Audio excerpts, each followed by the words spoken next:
Un endroit où on aime toujours se positionner, peu importe la situation, peu importe les éléments extérieurs, c'est le milieu, c'est l'entre-deux, c'est la neutralité. Dans tout un tas de domaines, dans votre entreprise et dans votre vie perso aussi, mais dans votre entreprise, vous avez une démarche où vous avez tendance à vous mettre voilà, dans votre zone de confort, dans le milieu, dans la neutralité, où vous enrobez un peu les choses pour, au niveau communication, avec votre équipe par exemple, vous enrobez les choses pour qu'il n'y ait pas de tension, pour que vous puissiez avoir ce que vous voulez. Et cette approche-là, de la recherche du milieu, de rester dans sa zone de confort, de ne pas prendre parti, c'est une manière de chercher donc le confort, bien évidemment. Il n'y a pas de prise de risque et il n'y a surtout pas de prise de position. Et c'est là où ça devient dangereux. Sans prendre de position, sans affirmer, sans positionner, sans cadrer, sans avoir ce parti pris dans votre entreprise, ce qui va se passer, c'est que vous allez avoir un développement moyen, voire qui peut décliner. Mais surtout, vous n'aurez pas le développement auquel vous aspirez dans tous les domaines.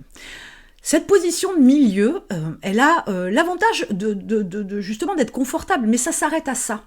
Elle n'a aucun bénéfice pour votre entreprise derrière. Par contre, prendre un parti, oser faire des choses, que ce soit pour votre communication, par exemple noir et blanc, n'est-ce pas? Oser faire des choses différemment, oser prendre des risques, oser prendre des positions, c'est aussi à un moment donné s'affirmer. Bien évidemment, ça concourt à alimenter votre confiance en vous, bien évidemment, mais ça nécessite aussi de faire cette introspection pour déterminer qui vous êtes, ce que vous aimez, ce que vous n'aimez pas, ce que vous voulez, ce que vous ne voulez pas. Tout ça, ça a véritablement de l'importance. Vous ne pouvez pas dire « Ah, mais moi, je préfère avoir une approche où je ne prends pas de risques, où j'essaye de faire les choses de façon sécuritaire, etc., de façon à pas me retrouver dans la panade, avoir des soucis financiers, par exemple, etc., dans mon entreprise. » Sauf que cette démarche-là fait que il va jamais rien se passer en termes de développement exponentiel. Vous serez toujours dans une gestion un peu à la bon père de famille. Vous aurez une gestion de manière générale de votre équipe où vous êtes arrangeant, arrondissant, etc. Alors que vous devez motiver et embarquer avec vous une équipe. Vous ne devez pas les prendre par la main. Ce ne sont pas vos enfants non plus. Ce sont des salariés, des prestataires, peu importe. Mais votre rôle à vous, c'est pas de les prendre en main, c'est pas de les seconder, hein, qu'on soit bien d'accord, c'est plutôt l'inverse, c'est eux qui doivent vous seconder.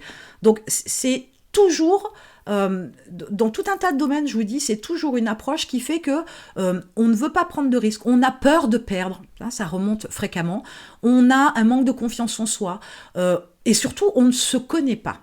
Vous ne vous connaissez pas. J'ai eu l'occasion d'avoir un échange avec le fils d'un ami qui souhaitait créer son entreprise. La question était, bien évidemment, dans quel domaine, quelle activité, qu'est-ce que ça va être, du produit, de la marchandise, la prestation de service, etc. Il me dit, je ne sais pas encore, je cherche l'idée qui va faire de l'argent, qui va être super méga rentable, et puis je ne sais pas encore, bien trouver une idée de génie.